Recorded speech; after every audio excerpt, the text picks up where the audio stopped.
Thomas Lahnthaler, who has written a new book called Facilitating Reflections. And I'm going to be talking to him about the inspiration to the book and also some of the things that I've gleaned from his posts on LinkedIn that have inspired me, and I hope inspire you also to change or challenge the way that we might look at facilitation. So the first thing I want to say, Thomas, is it's a phrase that I've been saying with a colleague of mine for a couple of years, and I can't remember exactly who I heard this from, but I've really resonated with it. Is that the critic is the greatest optimist, and I like the phrase because too often do when we critique something, people who have done things a certain way for a long amount of time are very defensive about it. It's like that, why are you always picking on stuff? Like, we've been doing it fine for so many years. Like, why do you need to change it? And my challenge to that is that if you don't critique stuff, then you ultimately are apathetic. You don't care. And I think that caring ensures that you're actually going to critique stuff and look at stuff. So you've got a new book come out called Facilitating Reflection. What for you was the inspiration behind the book? Well, first of all, thanks a lot for having me and on this exciting conversation. There were a lot of inspirations, I think, for this book. I noticed when I had conversations, I should probably start at the point that I felt that people were expecting a book after I had posted quite regularly on LinkedIn, and there was this recurring comments, you want to pack this in a book, and I wasn't quite sure if I wanted to. But then I had conversations with people from inside the facilitation bubble and outside. And what I heard from people outside it were terms like, well, arrogant, God complex, self-absorbed, pretentious, and that was their description of facilitation and facilitators. And of course, I took that personally. I've been in this profession now for 20 years plus, and I took it also as an invitation to look at it from the outside. So I sat down a bit and I followed the conversation, and I could see what they saw. And there's a lot of like self-congratulation. There's a lot of like almost like a communication that signals we have figured it out, right, as facilitators. And I don't believe that's the case. I think there's one part of facilitation that we don't talk so much, and that's ourselves. And I headed on a journey with that book to look in my mirror and say like, so why do I believe certain things that I believe? Why do I practice things the way I practice? And I didn't want to do that just to share. I actually wanted to invite the readers to also to go through that journey. And there's prompts in the book, and there's my insights in the book. And what I think is a bit different about it is there's no explanations. So I basically just say what I believe and don't explain why, because I don't want people to talk about why I do it. I want the prompt to stand there alone and maybe trigger something and maybe invite them to reflect. It's interesting. It's like almost the book is written as a facilitator might facilitate, right? It's you're not there to solve the problem. Another phrase I've been enjoying recently is facilitators are not the sage on the stage, but the guide on the side. And so when we consider like how do you actually be a guide, it isn't to give the answers. It's just to open up conversation and say like, look, this is what I believe. You can disagree or not, but at least you start to think about things.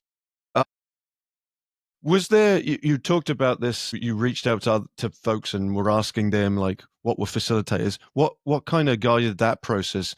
Were you coming to a point where you were finding yourself stagnate in the industry or, like, doing similar things and you just wanted to kinda push your bubble? What was the impetus there?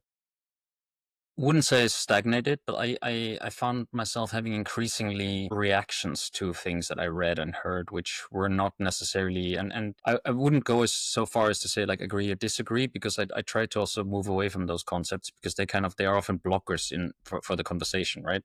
It's not so important if somebody agrees with me or not. More important is why they think that and where it comes from, because that reveals the mental models and assumptions underneath it. But what I felt was that there was something missing in the conversation.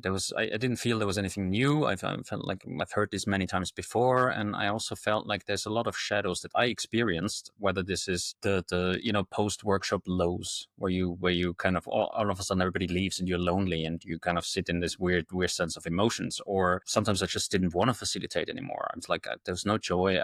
I was almost burned out, right? So those things I experienced, and I never read anything about this anywhere. And I think that's crucial, because we're taking a responsibility in working with people. We want people to feel safe. We want people to open up, and we have to be the first ones to do so. And it felt almost like we're the invincibles. And I just tried to kind of get my perspectives from the outside and say like, so is there anything I don't see? Or maybe I just see something that nobody else does. And the confirmation were these feedbacks and these descriptions that I got, that I wasn't the only one who had that perception. I wonder as well if, like, and I've reflected on this a lot recently, that maybe the industry of facilitation, or at least the concept of what we do, and there's lots of different avenues by which someone might facilitate in lots of different venues, but it's a hard thing often to explain the work that we do. It's almost like there's a marketing barrier, or there's something that's preventing, like, the general public from understanding. So I think sometimes that general fatigue that you're experiencing, I certainly experience from just over explaining myself. It's like there has to be a better way to describe the things that we do. How would you, if I was to put you on the spot, how would you describe your work? What would you say you do? What I do, or how I define it, is that I navigate human dynamics, and I help people in the room to navigate human dynamics, and that is whatever dynamics come up, because that's what I believe is the core of what happens in any room. The methods, the tools, the structures, the processes. These are add-ons, but in all of these, human dynamics emerge, and my role is to deal with them in the room and help people. And do you find that people resonate with that description? Or do you find that you have to prove yourself to be able to say this is what you do? I think we've always to prove ourselves. I think that will always come, because I also believe that we can call ourselves facilitators, but only ever in retrospect, because the mandate has to come from the next group. So I have been a facilitator in my life, right? But I don't know if I'm going to be a facilitator again, because that mandate has to only come. And our work is also different every time. So really one of my premises is to remind myself that every single group I work with is different. Even if it's the same group I've had last week, they're different. They show up as different people. We have worked together. They know me. There's a dynamic happening. So every workshop is unique. And that helps me to also not take things for granted, to not think that I can ever repeat things. And that keeps me on my toes as well. So I think we have to prove ourselves all the time. Part of my role is working for the organization I work for is to teach educators how to be better facilitators. And I find that transition between the educational models that exist out there and this idea of facilitation feels like a stretch, because it almost, this flexibility that you talk about, this unknown, is a hard thing to try to guide people through the process of. What would you say would be an essential set of skills that you think a facilitator should possess to be a good facilitator? Well, there's all the known skills, which I'm not going to talk about. But I actually wrote like one page in my book, which I called like the under discussed, I think 23 under discussed facilitation skills or something. And I think that there are things like compartmentalization, for example, right? So because you have to work with roles, you have to work with mandates, you have to work with different emotions. It's also the immediate assessment of situations, like it's practical observation. Observation is for me a key element, but you have to do something with it. So it's really that, how do I translate whatever I see into things? I'm very critical of, for example, the phrase read the room. Means nothing for me, right? Because the point is, I know how I read the room. You read the room 100% differently. And at the same time, every participant also reads the room all the time. This is kind of what feeds into those dynamics, right? So I think we need to dissect. An observation for me is a crucial skill. Saying no is a crucial skill as a facilitator. Interruption, there's a lot of those practical skills, but also introspection, and that's kind of the last one I want to mention, which is really about like us. Who are we, how are we perceived, who are we showing up as, and what are the demons that we carry with, and the experiences, and so on. I want to bring up something I encourage people to check out your LinkedIn. You have been posting a lot of incredible just phrases, short phrases written down on a whiteboard or a piece of paper with a description on, and the phrases just immediately grab the attention. And really, it seems like they're designed just to increase that concept of introspection. Start to think about the things that you're doing, challenging that. Something you wrote there, and I really resonated with, because I've heard this a lot. And I also want to just go back and say, absolutely yes, on the reading the room. I've had conversations with colleagues about this, that we say that to people, but what even is it? It's like this amorphous thing that we just put out there. All right, just read the room. If you get good at reading the room, you'll Yeah. be a better facilitator. But you put this phrase that facilitators have an issue with self-harming humility. And the thing I resonated with that a lot is that initially when I was taught, it was about how do I limit my voice and influence on a group and let the group speak for itself. And I am just there to lead an activity, and then I step back, and everything good that comes of it is the result of the group and not of the individual. And I've challenged myself on that because I've interacted with experiences where there hasn't been great facilitators, and their energy or what they bring to it does negatively impact. Mhm. And then I think as well, we have great positive influence on the group. What's your thought on the self-harming humility and how that affects us as facilitators? I start personally. I'm from Austria originally, even though I live in Norway now, and most people in Austria grew up Catholic, Roman Catholic, and there is a mindset in Roman Catholic that you always have to hold your head down, you must never stand up, and take a lot of guilt and all that. In addition, I come from working class, so that's always like I was taught, you keep your head down, you never take any credit for what you achieve, you just keep moving. And that as an adult, I learned that when I became self-employed, that it was really difficult because, when you don't go out there and say like, this is what I am and this is who I am and what I can do, then it will become difficult. You will not succeed. And those mental models that I was carrying fed into this. And I also noticed that in my practice. So I noticed that I was very quick to take blame for when something didn't work out, even though it might have been like, our facilitation is always the unknown, as you mentioned before. I mean, we don't know what happens when we make agendas. For those who make agendas, then it's all assumption based, right? This is the thing, like, okay, this is the path, how it's going to play out, whether it's going to play out like this. I mean, we all know that things never play out as we proceed them. So when something went wrong, I took the blame for it. It's like, okay, there was something, I should have done this or should have done that. But when they actually achieved what they wanted to achieve, or when they had a great time, I was very quick in going back, like, yeah, that was all the group. And I think the reason why I think it's self-harming is because it becomes a one-way street for our energy, and it becomes a one-way street for our purpose too. So it means we give a lot and we invest a lot, but there's never anything coming back. And it's not because it's not coming back. It's because we don't let it come back. We don't accept it. So it's so also that phrase, it's all about the group. Yeah, sure, but we're part of the group. At least for the time that we're there, we're part of the group. We just have a specific role. And as that role, we contributed to it. Because if we weren't there, maybe it wouldn't have happened that way.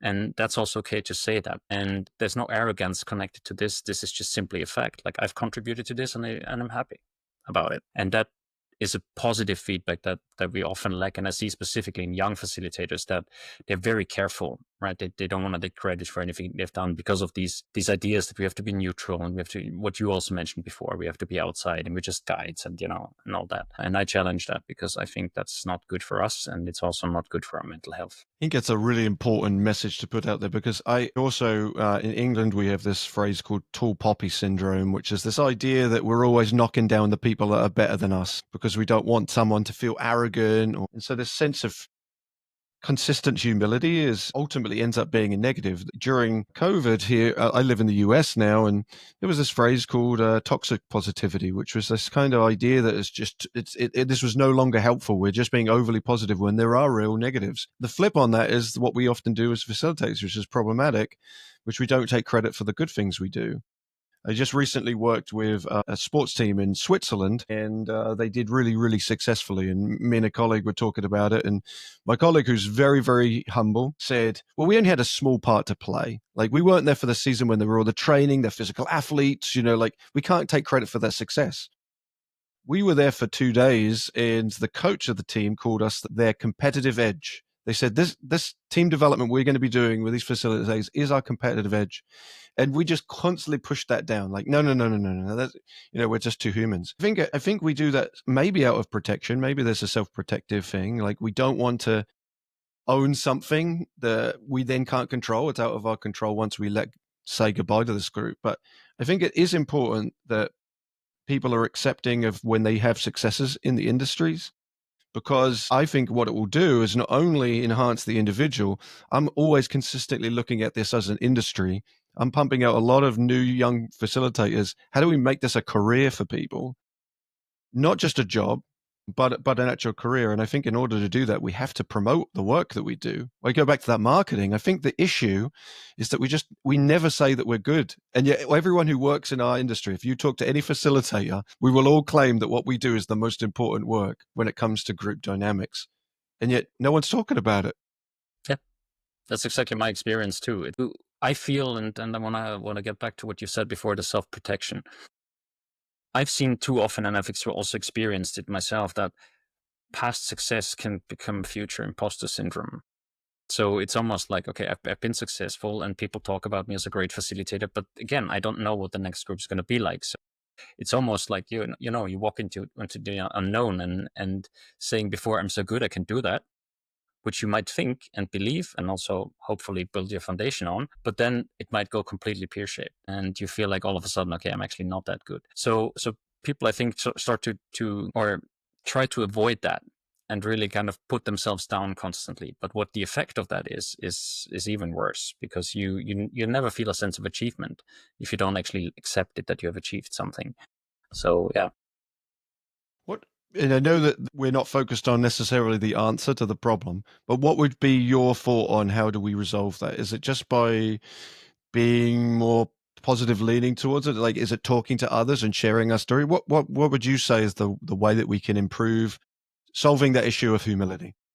Sharing stories, but also really clearly acknowledging what have I contributed, like dissecting it, not just saying they had a great time and I was also there, but really like, what are the small things that I'm proud of, right? And one of the prompts in my book actually asks people about the last, or one of the most successful experiences that they've had as a facilitator, and then write down why it was so successful. With one rule, you're not allowed to attribute anything to the participants. So it's all about like, so what did I contribute? What did I do? Why do I feel proud of this? Because we're also so careful about saying like, I'm so proud of how this exercise went, right? I just invented it and it worked great. While that is important story to share, not for yourself only, but as you said, like storytelling.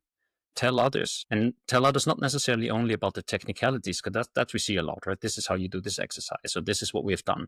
That's not the point. You need to say, I'm proud of it. This was great. I contributed to this. I had my part in this. And really just take the space that you worked so hard for before, and don't leave it before you have really enjoyed it. And one more sentence maybe to that: don't move on after a workshop. That's for me the critical space. When you go through the motions after a workshop, everything from excitement to exhaustion, disappointment, loneliness, euphoria. We all know it. There's lots of different feelings involved, but that's the space when you find out what is it that you're proud of, or that you enjoy, or that you really want to take with you, and what was not so good, or what would you maybe do differently if you could go back. So these are the learning moments, but often we just move on. Okay, tomorrow I have the next workshop, so I have to prepare, and we miss out on a lot of these opportunities to build. I want to highlight something you mentioned there, which was not focusing on the methodology, let's say the way that the activity runs, but focus on maybe the unknown elements of your facilitation that you worked on that were benefited those activities. I think if I look at a lot of books that I've read on the industry, and I will say I'm unbelievably excited to read your book, partly because I think that it adds something different to the facilitator repertoire of books that exist, partly because a lot of the stuff that I've read has been focused on the activity itself and less about the facilitator. It has been focused on like, this is the way you run an activity, or this is the framing you might say to an activity, or this is the questions you can add in the reflection. It What is missed is somewhat like, what are the small incremental things? What is the dissection that you mentioned of the individual moments that you do of like just observation, practical observation you mentioned there? It's like, wow, that's a really interesting look at like, yeah, don't just read the group, but this is what you need to do to get better at it. It's the behind the scenes, almost the Wizard of Oz experience of like what a facilitator is rather than the shiny stuff at the front. That's exactly. You won't find any of those guides in my book. And I also very clear, if that's what you're looking for, don't buy my book. It's not really not that. It's just, so the way my book is structured is in a way it's five components, right? And the simplest component is the notes to self. Those are things that I keep telling myself. So it's just small reminders, like, for example, everything is information. I strongly believe everything that happens in a workshop, every single thing is information for me as a facilitator. What I do with it, that's up to me. But we can never say we didn't know, because it's all there. All is there in front of us. Another element is our illustrations, and they just have a short title, but I want people to look at it and see what they see, right? Because for me, it's not to tell them what I see and why this illustration is there. It's theirs to decide. And then I have a lot of short sentences, like 1 or 2 sentences max, which are just similar to what you described, what I do in my LinkedIn posts, but no explanations about it. And those are the sentences where I explore my fundamental beliefs, the learnings that I've had over the years, and practices that I do. But I'm not going into like, this is how you have to do it. And I'm also never saying like, this is the best way to do it, because I don't believe that. That's my way of doing it. But they will provoke because they go against certain things. I'm super critical of any frameworks, and I believe authenticity is way over discussed. I think it's a bit more complicated than we talk about it. I also believe that neutrality should finally be buried, and there's a lot of those things that still are out there, right? Where I have a different view on it. And the final 2 pieces there are what I call meditations, which are things that I continue reflecting on. That's a lot on psychological safety, and those are longer pieces. They're in different formats, but there I really go into like, I give a glimpse behind the curtain of my brain. And the final part is then the reflections the invitations to reflect for the readers, which are spread throughout the. If I was to maybe ask you, like, what are maybe 3 things that you, in your own reflection, you think you've changed over the last, you've just said 20 years, but what do you feel like the 3 most striking changes that you've made to your facilitation from day one to now? Agendas. So I was very structured at the beginning of my career, and I also know why. I know that gave me a sense of safety. I knew like, okay, I had a plan, and this is what we're going to do. But I think early in my career, I also tried to stick way more to that plan than I do now. Now I hardly work with agendas. For me, it's more like I go into a workshop. I have, of course, ideas, but I also know I have such a backpack now that I can handle the situation. So what I usually do is I think about the first sentence and then I see where it goes. What I've also changed is I have definitely given more concern about slow starts, like really these check-ins and so on. That was what I used to do. I don't do that anymore. Now I throw people into the cold water. I start with them immediately, because I've learned that once you get them doing, they forget about anxieties, expectations, and all those things that are actually blockers for engagement. And I also have learned that when you have them collectively outside the comfort zone or exposed to something they might feel uncomfortable, it brings them closer together. So you're actually creating psychological safety through that too, because they have a common shared experience that they can build on. And the third thing, wow, there's lots of things that I would have changed. I think I'm really not shy anymore about saying my own ideas, my own opinions. Early in my career, I was more like you described before. I was standing back and, this is not my space. Now I'm sharing my observations, but I'm also clear about like, this is an observation. It's never a recommendation. It's never anything that I impose. I just share that openly whenever I feel that there's a space, because as I said before, I think we're part of the group, and I also think it's a missed perspective. And my responsibility is not to kind of hold back when I see that it might or might not benefit the group, or it might or might not trigger something in the group if I contribute this. I wonder if this is going to be maybe, I'm going to challenge something on this question, because I reflect on this a lot. That Do you believe that the thoughts you have now around facilitation are crafted based on your experience? You've had an experience. Do you believe that new facilitators can go straight in and bypass the 20 years that you've had? Or is the book really aimed at like experienced facilitators to rechange? And the reason I'm thinking about it is I'm trying to consider is the hope of the book that we're changing the perception of facilitation so that new people can shortcut it, or do you believe that we need to have that experience in order for us to get to the critical thing you're at? It's like chicken and egg kind of experience of like, where do you get that experience from? What's your thoughts there? I had this conversation actually just recently, and someone said to me that you might have to put a label on the book that it's not for young facilitators. I don't think so. I think even when you're young, new facilitator, or it doesn't even have to be young, but new in the field, you still come with your mental models. So you still have assumptions about how groups work. You still have a backpack with you. You still have tools that you like. And this book invites you to just look why you like them. What are your demons? What is actually your relationship to, for example, self-confidence? How do you celebrate successes? So this is kind of what the book challenges you to do. And The book is designed in a way that you don't read it from the beginning to the end. You can do that, but it doesn't have any page numbers, so you can open it wherever you want, and you can look at this page and say, like, does this resonate with me or not? Does this trigger anything in me or not? So for any facilitator or anybody who wants to work with this field, there are invitations there to reflect. Some things might not resonate with people because they might struggle to conceptualize this because they haven't had an experience where they have really, really felt this. But this is also what makes it timeless, because they will have it.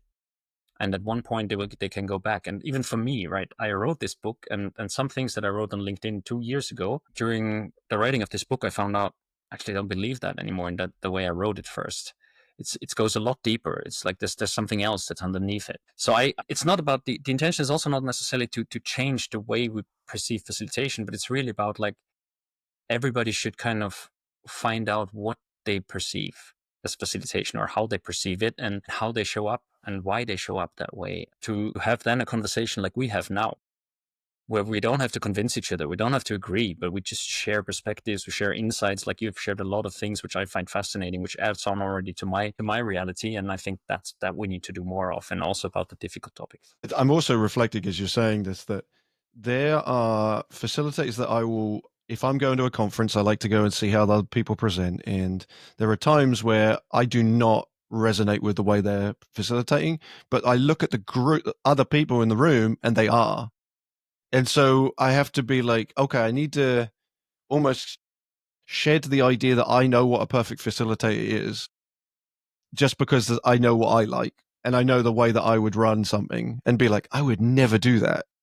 But that doesn't mean that what they're doing is wrong. And I think that that's what makes it hard, I think, when we're teaching this stuff, because really what I'm teaching is I'm teaching my lens on it. And it's hard for me to shed some of that to be able to say. So partly I'm excited to read it because I think that there's going to be some questions, reflections that will make me better at teaching facilitation. And I think I'm already doing a good job, because like you, I've been doing this nearly 20 years, and I'm like, oh, I feel like I've got it down, and I'm kind of nervous to read it. And I'll be honest there. I'm like a little nervous because as some of the things you've put, I'm like, oh God, I do that. Or not that that's where I'm at. I'm sorry, or sort of rambling, but I'm maybe talking from the voice of other people listening. I'm like, oh God, this is going to be a tough read sometimes. I had several comments recently who wrote, like, I'm actually really worried or scared about that book. And I'm like, well, the thing is, this is only your journey. It's not mine, right? So simply that shows me you're ready for it. Because as we are all, and this is also what the cover says, right? The cover has a little cut in the finger. It's like basically like, small mirror pieces, and then there's a cut in the finger. It's going to hurt. Some of the things are going to hurt that we find when we really do honest self-reflections. But it doesn't change that these are anyway part of us. And this is the thing, right? For me, what really the book is ultimately about is awareness. It's like, because awareness, I think, is the first step to want it to change, continue to work with it, standing up for yourself as who you are, having conversations, and meeting a group as this is who I am, this is me, right? And if we're not aware of it, we will still do it that way, but it does give us way less room to maneuver. And what you said earlier with, that sometimes we like facilitators and sometimes not. And I read actually specifically the sentence in that book that for me, there's no good and bad facilitation. There's facilitations we like, and that's facilitation we don't like. But that doesn't mean nobody likes it. It's the same with leadership, right? There's no one way of leadership. People like different things. And that's why I'm also very careful with the categories. And I would never criticize another facilitator for what they've done, because I am not the facilitator in that situation. So that's for me like almost a premise. Awesome. Well, thank you, Thomas. I'm going to stop us there, partly because I feel like I could continue and we would be here longer than I would feel comfortable in terms of people listening. But I'm really going to encourage people to check out the book. I'll put all the links in the description. And I hope that there'll be a point at which once I've read this book, that we're able to reconnect and have another one of these, because I'd like to be able to look at that and say, like, okay, this is what I've read. And now I'm ready to challenge some assumptions also. But thank you so much, Thomas. Thank you.